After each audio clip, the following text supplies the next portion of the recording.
Assalamualaikum warahmatullahi wabarakatuh. Perkenalkan, nama saya Ulimas Karitama. Saya mahasiswa PPG dalam jabatan tahun 2022 Universitas PGRI Semarang. Dan saat ini saya akan melakukan wawancara terkait eksplorasi penyebab masalah. Dan sekarang kita sudah bersama dengan Bapak Pengawas, Bapak Sariman. Beliau adalah pengawas dari SD Palon, Kecamatan Cepuan, Kabupaten Kuda. Selamat pagi, Pak. Bagaimana hari ini, Pak?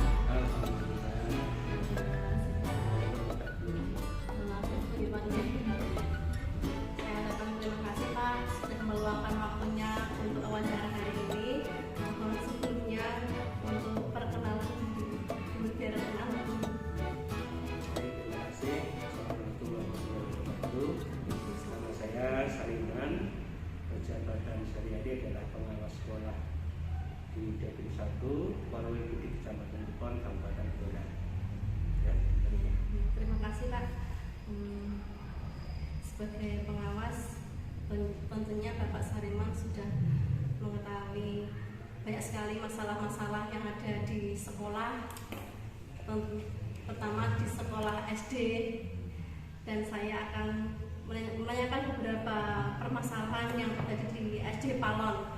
Yang pertama, apa yang menyebabkan motivasi belajar siswa rendah, Pak?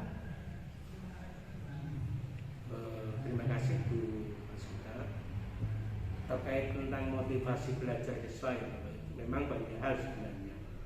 Yang pertama sebenarnya dari diri siswa sendiri, kemudian dari guru, yang ketiga tentunya dari lingkungan sekolah atau lingkungan belajar atau kelas masing-masing. Dari diri siswa mungkin pertama anak belum siap belajar, sehingga menjelang pembelajaran seharusnya guru itu bisa membawa suasana belajar kepada anak sehingga anak benar-benar siap belajar. Sehingga begitu anak-anak siap belajar baru kita mengajak mereka untuk memasuki pembelajaran. Kemudian dari guru tentunya pertama bagaimana guru dalam menyajikan pembelajarannya. Ini berarti terkait dengan materinya mungkin, kemudian metodenya, kemudian mungkin model pembelajarannya, medianya. Hal inilah yang mungkin kadang-kadang bisa membuat anak itu tertarik sehingga dia benar-benar bisa termotivasi untuk mengikuti pembelajaran. Yang ketiga mungkin tadi terkait suasana. Nah, sebenarnya anak itu bisa nyaman, bisa belajar dengan tenang apabila suasana kelas itu benar-benar ya menyenangkan lah. Mungkin untuk kelas-kelas rendah itu silakan mungkin kelas dibuat mungkin apa ya, dicat warna-warni lah, atau mungkin dia diberi gambar-gambar yang menarik sehingga suasana kelas menjadi menyenangkan, mereka merasa nyaman untuk belajar. Saya kira itu yang motivasi. Selanjutnya, Pak, menurut Bapak, apa yang menyebabkan kemauan siswa untuk membaca dan memahami bacaan itu masih rendah, Pak? Terima kasih. Ini terkait literasi, ya? Ini, Pak. Literasi membaca. Literasi itu sebenarnya bukan sesuatu yang bisa istilahnya dibuat secara mendadak. Artinya itu sudah harus merupakan suatu budaya atau kebiasaan.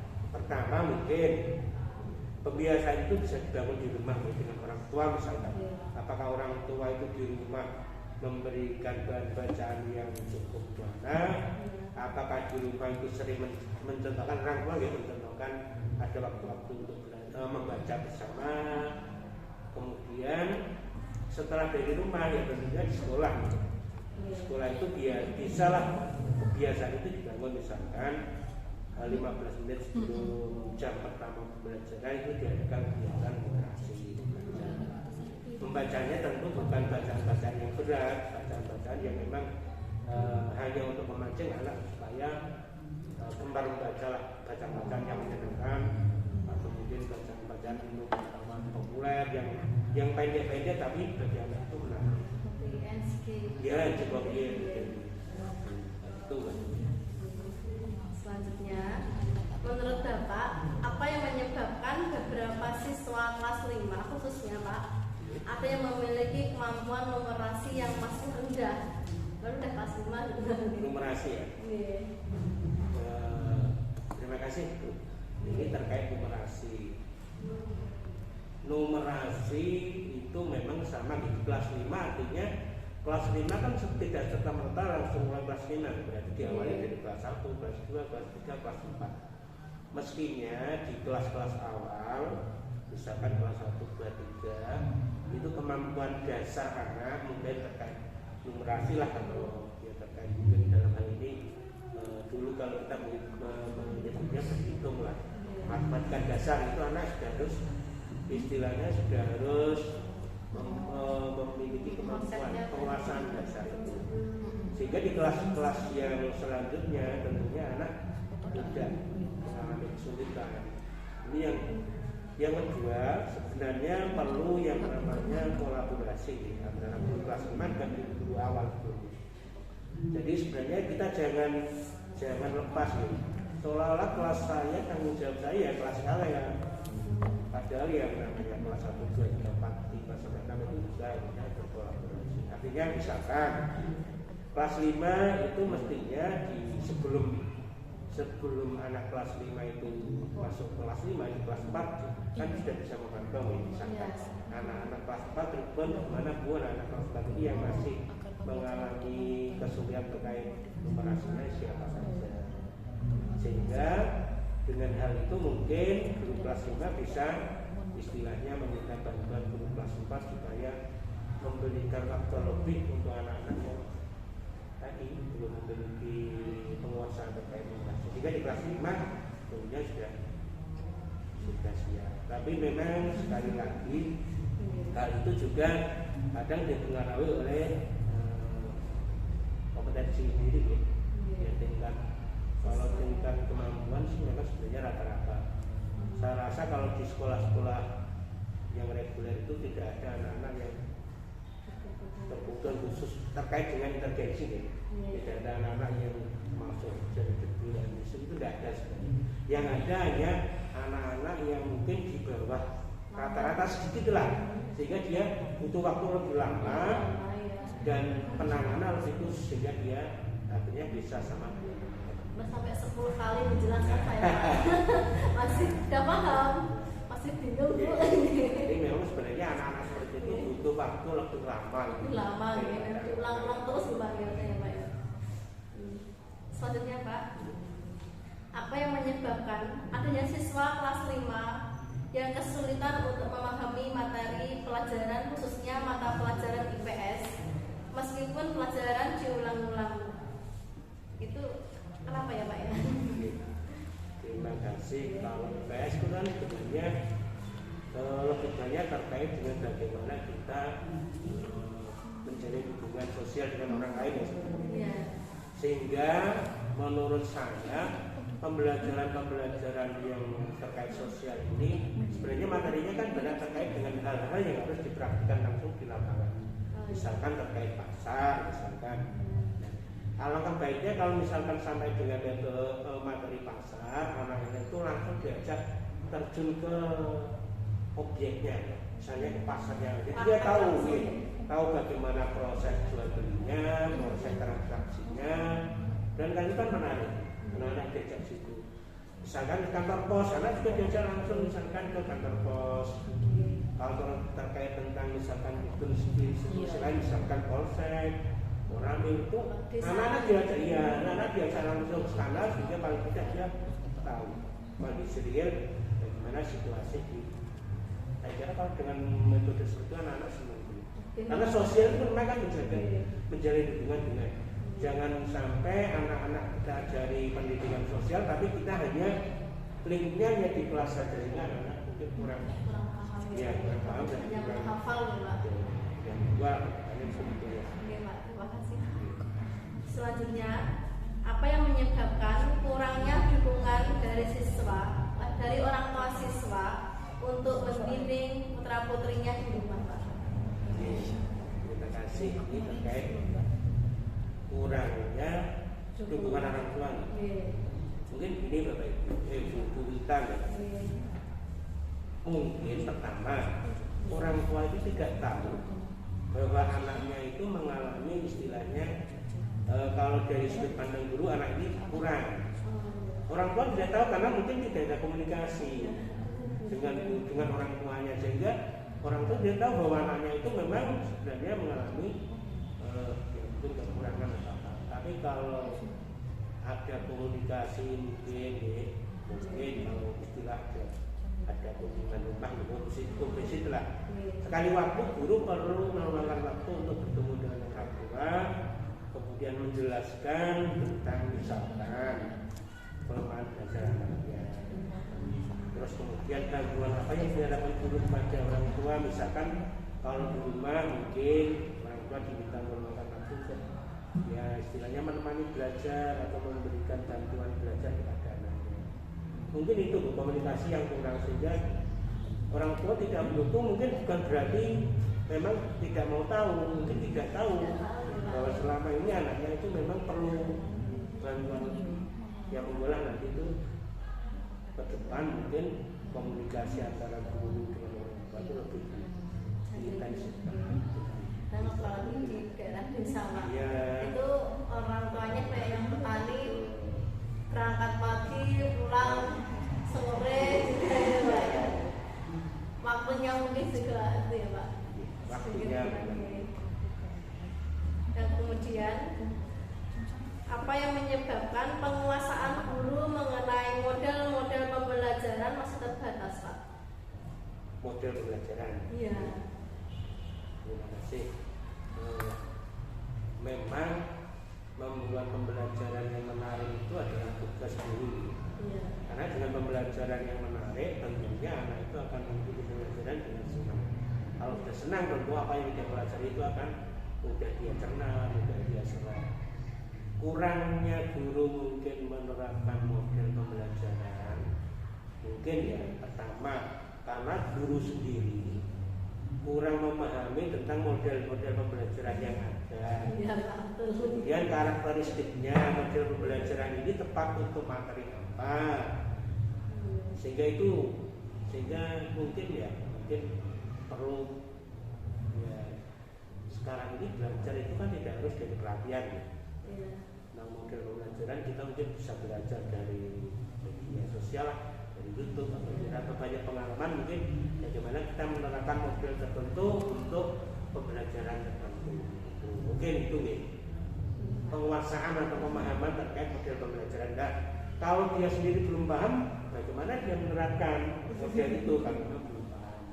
Itu menurut saya. Jadi mungkin harus banyak menggali lagi, belajar dari manapun ya. Belajar itu kan bisa juga dari teman. Mungkin teman di sekolah yang mungkin sudah pernah menerapkan model itu silakan berbagi, sehingga pengalaman dari seorang guru dalam menerapkan model mungkin kan ada kekurangan. Kemudian kalau ibu menerapkan mungkin bisa mengikuti kekurangannya. Mungkin itu. Selanjutnya, menurut Bapak, apa yang menyebabkan siswa mengalami miskonsepsi untuk menentukan ide pokok, kalimat utama, dan kalimat penjelas dalam suatu paragraf pada pelajaran bahasa Indonesia, Pak? Ini berarti terkait tentang sebenarnya terkait dengan dengan literasi juga. Iya, Pak. Kalau anak sudah literasinya sudah membudaya, tentu dalam memahami sebuah kalimat atau sebuah paragraf itu tentunya sebenarnya tidak mengalami kesulitan. Nah, dalam hal ini kalau anak-anak itu masih dalam mengalami kesulitan terkait menentukan ide pokok, kalimat utama, kalimat jelas dalam sebuah paragraf atau sebuah kalimat, ya mungkin Bapak Ibu guru bisa melatihnya, sering melatihnya dengan memberikan sebuah paragraf lah, satu paragraf kemudian dilatih. Yang pertama mungkin anak-anak dipandu untuk menentukan ciri-ciri menentukan kalimat utama itu ada bisa di awal ya, di awal kalimat, atau di akhir. Kalau untuk tingkat SD biasanya di awal atau di akhir. Kemudian misalkan kalau sudah ketemu itu, kemudian dilatih bagaimana cara menentukan kalimat utama. Kalimat utama kan kalimat yang misalnya bersifat umum, jadi dia itu tidak bisa berdiri sendiri, dia harus dijelaskan dengan kalimat-kalimat yang lain. Ya mungkin kan itulah. Banyak berlatih lah ini, banyak berlatih ya berarti ya. Banyak membaca juga ya Pak. Ya. Mungkin selama ini kendala utama Bapak Ibu guru terkait pembelajaran mungkin hanya pada waktu. Karena selama ini saya sadar Bapak Ibu guru itu dikejar waktu sebenarnya. Pembelajaran satu pembelajaran misalkan satu hari kan beberapa kalau kurikulum 2013 ya, beberapa mukul. Sementara beberapa mukul itu masing-masing punya tujuan pembelajaran yang harus dicapai. Padahal mencapai tujuan pembelajaran itu kadang-kadang butuh waktu yang lebih.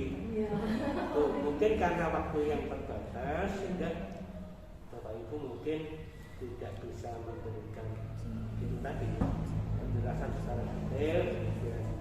Anak-anak karena mungkin belum paham ya, karena kita dikejar akhirnya ya sudah, akhirnya kita ya mungkin untuk kurikulum yang mendatang mungkin lebih fleksibel waktu itu dalam menjadi sepenuhnya kita atur. Saya kira nanti kalau itu dalam membelajarkan materi itu kalau bisa benar-benar sesuai paham, sebelum paham jangan ditinggal dulu, nanti bisa karena waktunya kan betul ya. Saya kira itu banyak berlatih Pak. Ya, terima kasih.